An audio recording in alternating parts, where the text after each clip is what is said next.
Vamos lá, Thomas. O que Sim. você tem a nos dizer aqui sobre como é que foi a história aí na FUVEST? Pois é.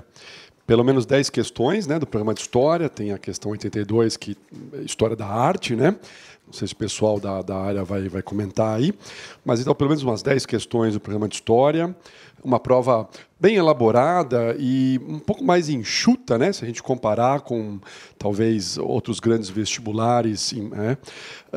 Mas sempre trazendo ali a necessidade de uma boa interpretação do texto para o aluno saber, se posicionar, né, contextualizar a questão e aí sim, a partir do que ele lembra, responder.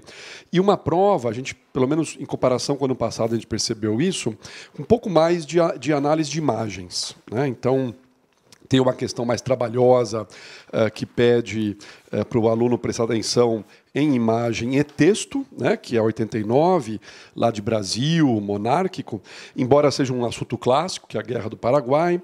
Uma questão um assunto que já apareceu em vários grandes vestibulares, que é essa coisa das representações, né, essa figura feminina associada à república, liberdade ou pátria. Então, aí o aluno tem que lembrar um pouquinho das características do nosso processo, né, de implantação da república para poder responder à questão.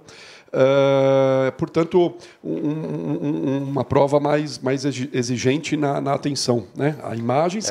E tabela, né, gráfico. A gente teve aquela questão 84 sobre o regime militar. Aí o aluno precisa conhecer o contexto não só político quanto econômico. Então, é uma questão que é bastante trabalhosa, né? Para um aluno estudioso, dá para responder, ela não tem problema assim de formulação, mas ela é uma questão exigente, né? E, Thomas, uma preocupação que eu tenho sempre na prova de História é quando a gente analisa o texto com cuidado, só que ainda assim você fica lá entre duas alternativas muito próximas. Isso ocorreu esse ano? Ocorreu um pouco, né? Eu acho que uma das questões talvez mais difíceis para o aluno avaliar nessa prova é aquela de independência dos Estados Unidos, né? No nosso caderno está com 87, porque tem alternativas ali que, dependendo do que o aluno lembrar, ele vai ficar ali em dúvida entre duas, talvez quase três, né, opções. Em alguns casos, não. Em alguns casos, se ele conhece bem o contexto, ele vai eliminando as alternativas erradas com certa facilidade. Mas essa em especial, acho que foi mais difícil para ser respondida mesmo, né?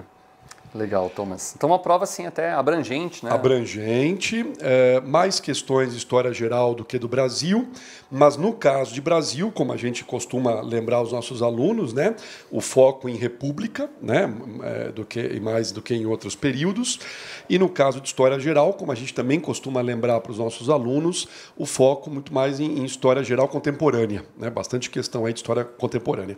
Mas mesmo assim, como você observou, ela está bem distribuída, quer dizer, tem esse foco em contemporânea, mas tem questão de história antiga, medieval, América, né? Tem esse foco em república, mas também tem questão de monarquia. Um assunto que eu acho que também aparece em outros grandes vestibulares e é uma questão contemporânea, né? Um exercício sobre Idade Média, sociedade medieval, mas abordando a condição feminina. Isso já tem aparecido também há algum tempo em grandes vestibulares. Mesmo esse ano já tivemos questões perguntando sobre isso, a condição feminina, né? Legal. Exatamente. Uma prova justa, né, Thomas? Uma prova justa. Uma prova justa. Um aluno, né, bem preparado, assim, ele vai, claro, ter as dificuldades inerentes a uma prova que é exigente, mas não que tenha problemas graves, né, sérios de formulação. Não, uma prova bem feitinha, uma prova justa, como você falou, é verdade. Maravilha, então, Thomas. Thomas, muito obrigado pela tua participação. Obrigado também pela oportunidade, um abraço, estamos torcendo aí pelo pessoal, sucesso e até mais. Então. Obrigadão, Thomas. Valeu, gente.